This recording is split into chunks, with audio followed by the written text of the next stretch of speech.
If Red Bull fixes this one hidden problem before Suzuka, they don't just win. They break the entire season.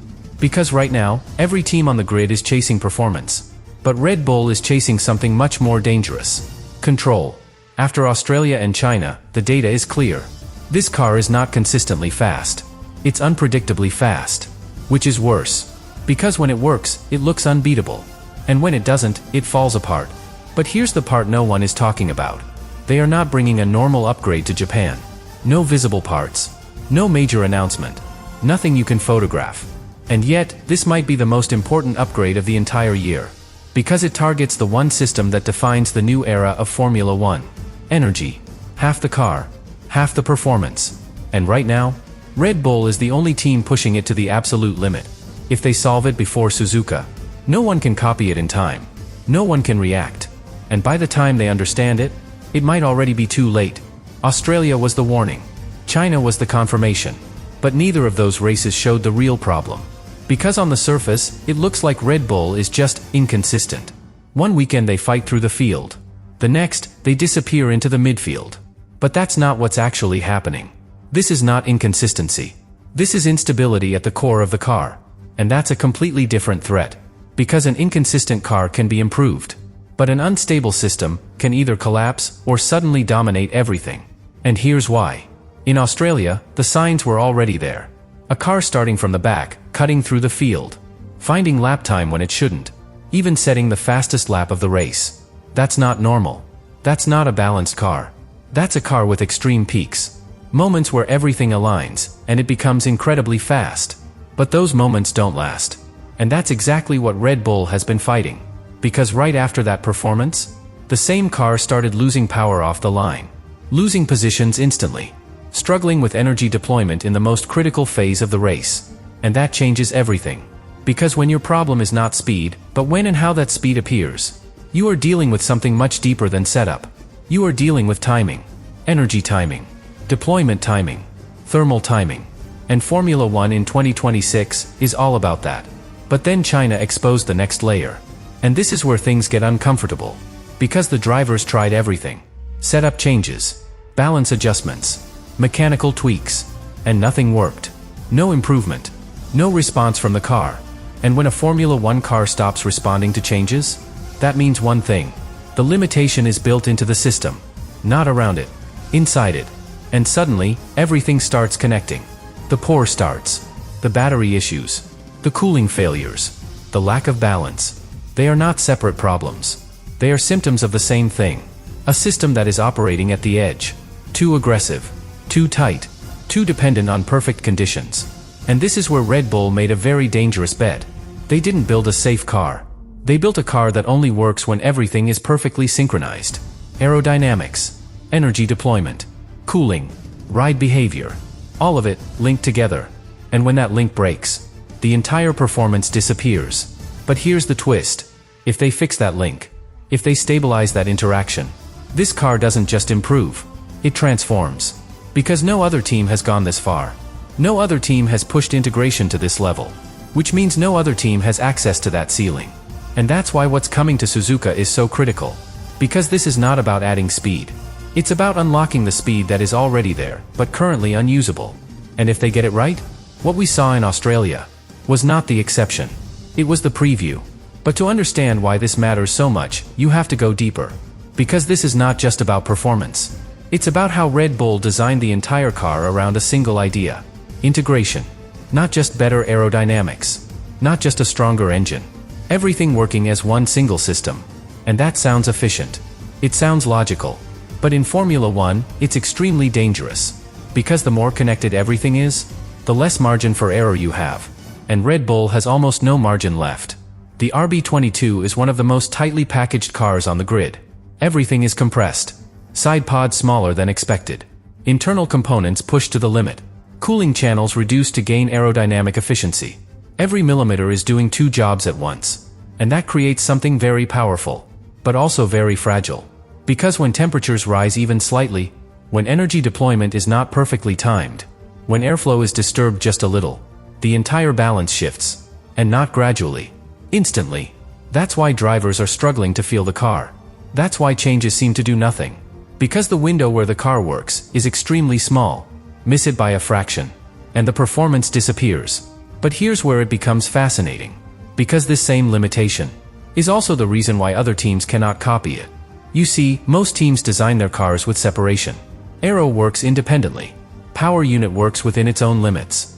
Cooling is built with safety margins. Everything is optimized, but not fully dependent. Red Bull did the opposite. They overlapped everything. Aerodynamics depends on cooling. Cooling depends on energy usage. Energy usage depends on deployment strategy. And that depends on how the car behaves in each corner. It's all connected. Which means copying one part does nothing. You would have to copy everything at the same time, with the same philosophy. And that is impossible to do in a few weeks. But here's the detail that changes the entire picture. Most of the weaknesses we've seen are not permanent. They are operational. Cooling issues, energy deployment errors, battery behavior at critical moments. These are not design limitations. They are control limitations. And control can be fixed much faster than design. That's the window Red Bull is targeting. Not a redesign. A correction. A recalibration of how the system behaves under pressure. And if they achieve that before Suzuka, everything shifts. Because suddenly, the same aggressive packaging, the same extreme concept, becomes stable, usable, repeatable. And when that happens, you're not looking at a risky car anymore. You're looking at the most advanced car on the grid. But there's still one piece missing. One detail that connects all of this. And it's something almost invisible during a race. Something that doesn't show up in lap times immediately, but controls everything behind the scenes. Energy state. How much battery the car has.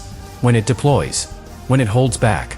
And most importantly, what happens when it reaches zero. Because that moment is where Red Bull's entire concept either fails or becomes unstoppable. And this is where everything connects. Because when we talk about energy in 2026, we are not just talking about extra power. We are talking about control over when the car is alive and when it isn't. Every lap, every straight, every corner exit.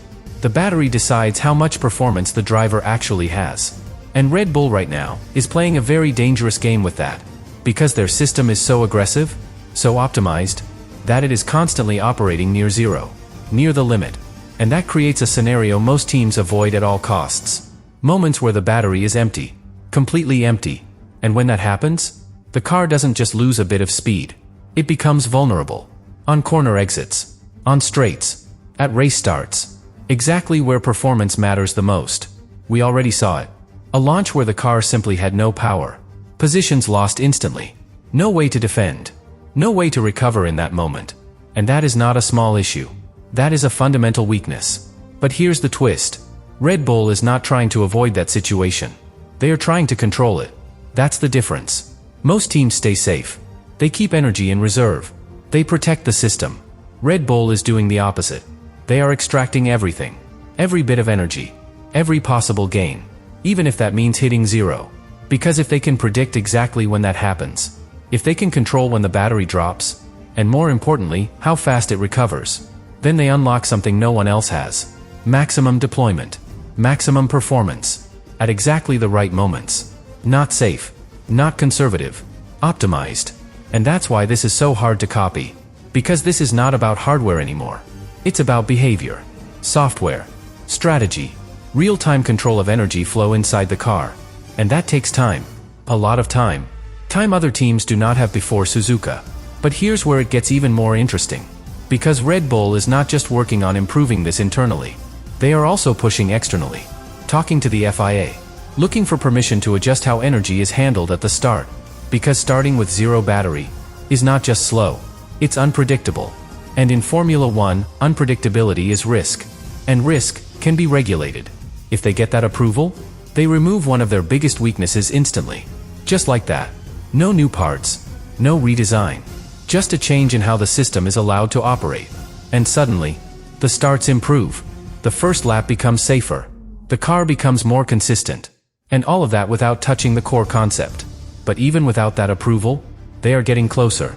Closer to understanding exactly how far they can push. Closer to controlling the edge they are living on.